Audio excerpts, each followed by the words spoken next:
dari kopi, apa sih yang membedakan antara Robusta dan Arabica? Yang pertama untuk membedain jenis Arabica sama Robusta itu dari habitat yang paling dasar. Si Robusta ini habitatnya dari 400 mdpl atau meter di atas permukaan laut sampai 800, itu dikategorikan ke Robusta. Nah kalau si Arabica ini dari 800 ke atas sampai 2000 meter di atas permukaan laut, ada juga yang lebih sekarang ditanami gitu. Itu yang pertama dari habitat. Yang kedua dari segi kandungan. Kalau Arabica ini kandungan kafeinnya lebih rendah dari Robusta. Tuh, jadi Robusta itu hampir 2 kali lipatnya si Arabica, hampir gitu. Yang ketiga dari karakteristik rasa. Karakteristik rasa si Arabica ini kalau secara awam paling cepat gitu asam. Nah kalau si Robusta pahit, cenderung ke pahit gitu. Sama kalau si Arabica dari rasa lebih banyak varian sebetulnya mah. Ada apa dari aromanya juga lebih banyak varian dibanding Robusta gitu. Itu dipengaruhi juga sama oleh habitat, sama balik lagi ke habitatnya. Yang keempat, yang terakhirnya itu dari bentuk biji. Nah, bentuk fisiknya. Kalau si Robusta ini dia bulat. Kalau Arabica dia agak memanjang atau lonjong gitu. Sama ada garis tengahnya juga, mungkin banyak di internet beredar gitu kan.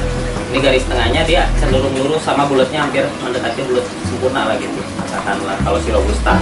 Kalau si Arabica lebih ada beberapa varietas Arabica yang memang dia bentuk fisiknya itu lebih agak ke abstrak, lonjong dan abstrak gitu. Dari garis tengahnya ada yang S, ada yang bentuk huruf S, ada juga yang ngebuka gitu segala macam. Lebih banyak varian lah intinya kalau untuk di Arabica. Dan orang-orang juga lebih cenderung lebih meneliti lebih ke siri Arabica. Jadi penelitian terhadap Robusta ini mungkin sampai saat ini setahu saya sih belum sebegitu detail ke Arabica, karena komoditi Arabica ini lebih besar, itu dianggap kopi paling mahal sama khasiatnya lebih tinggi. Padahal dari menurut saya pribadi dua-duanya baik sih, cuma penelitian ke arah sana masih belum. Beberapa tahun ini kan konsumsi kopi menjamur di Indonesia gitu. Dari pengalaman selama menjadi barista gitu, konsumen itu cenderung lebih memilih Arabica atau Robusta sih? Arabica. Apa? Arabica karena style ya. Kalau dari 2016 sampai sekarang tuh lebih ke Arabica banyaknya gitu. Padahal orang itu pun belum tentu paham gitu, sayangnya. Arabica tapi pengen pahit rata-rata, itu kan aneh. Arabica tapi pengen pahit, padahal kalau dari segi rasa yang tadi dibahas itu kan asam nilainya. Jadi konsumen yang sekarang pun untuk dari yang baru-baru ini gitu kan, mereka pun kalau ke kedai kopi kadang-kadang dalam keadaan yang memang harus kita kasih tahu, kita arahin, kita kasih tahu, kita edukasi, dan itu memang tugas kita gitu, sebagai barista. Lalu dengan kecenderungan orang juga senang dengan kopi susu gitu. Oh iya. Dan ini melihatnya seperti apa? Kopi susu itu fenomena baru dan sangat ramai ya di masyarakat. Ya menurut dari pribadi itu baik. Intinya mah orang mulai cenderung lebih ke fresh kopi dibanding ke instan kopi. Itu aja kalau dari sisi Dani sih lebih mengapresiasi apapun itu bentuknya, asal dia fresh kopi sama memang notabene apalagi dari petaninya langsung segala macam, ya, lebih baik dan mengapresiasi dari pribadi. Potensi konsumen kopi di Indonesia ke depannya akan seperti apa? Harapan atau dari sudut pandang perhitungan? Perhitungan. Kalau dari sudut pandang pribadi, mudah-mudahan hanya sekedar harapan aja sih. Kalau dari sudut pandang pribadi, mudah-mudahan ini akan terus meningkat. Maksud meningkat di sini, yang pertama pemahaman konsumen juga, yang kedua mereka nggak bosan dengan ini. Jangan sampai dianggap hanya sekedar fenomena biasa yang nantinya timbul lalu tenggelam. Mudah-mudahan tidak seperti itu. Yang keduanya dari perhitungan, karena menurut Dani sih fenomena kedai-kedai bermunculan di Indonesia ini sangat terlalu banyak yang bermunculan. Kalau dari perhitungan Dani sih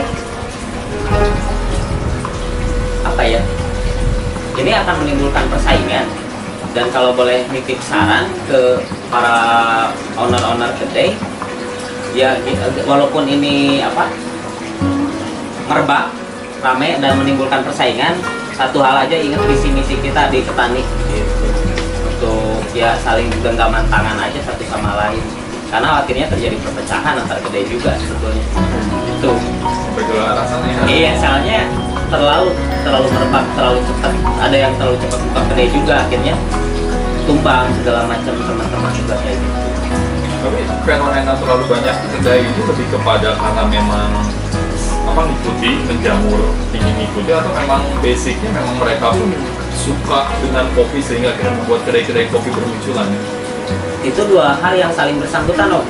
Jadi ada yang buka tuh awalnya memang karena ya lihat yang lain buka kedai kopi, langsung mereka juga buka. Tapi seiring berjalannya waktu mereka pun jadi penikmat, jadi penikmat. Ada juga yang tadinya penikmat, mereka mau buka kedai kopi.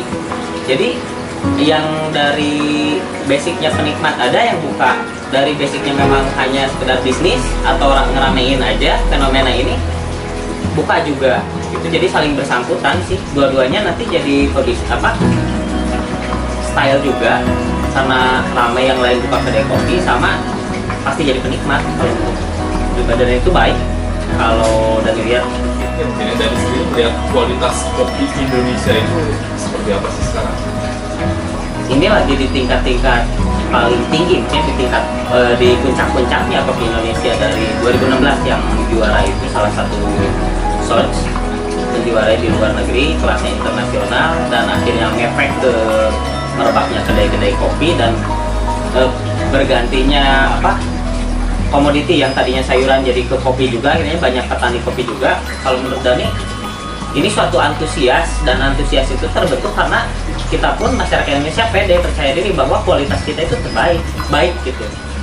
Kalau disebut terbaik atau enggak terbaik, kalau Dani pede sih untuk pribadi mah terbaik sih.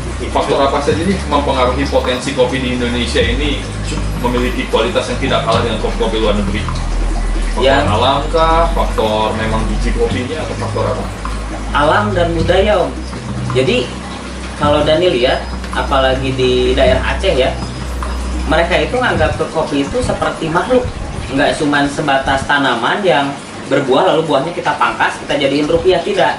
Bahkan ada upacaranya, kalau setahu Dani di beberapa daerah ada upacara untuk mengawinkan segala macam, mengawinkan angin maksudnya sama tanah sama udara ke biji kopi.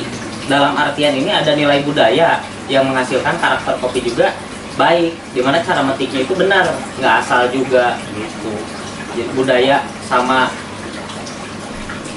kontur tanah juga memang itu sangat berpengaruh. Dulu kan dikenal sebagai Japa Prenger. Japa Prenger itu ada dua sebetulnya, Mas, dibagi dua wilayah untuk Jawa Barat. Salah satunya yang kemarin juara itu kan masuk ke Bandung Highland gitu. Di daerah Puntang itu kan karena karakteristik itu kebentuk dari sumber air yang satu aliran itu, sama tingkat kelembabannya, juga komoditi sekitarnya itu yang sangat mempengaruhi, kayak ada black tea, ada green tea, segala macam itu mempengaruhi juga karakter kopi sama tingkat kelembaban sih.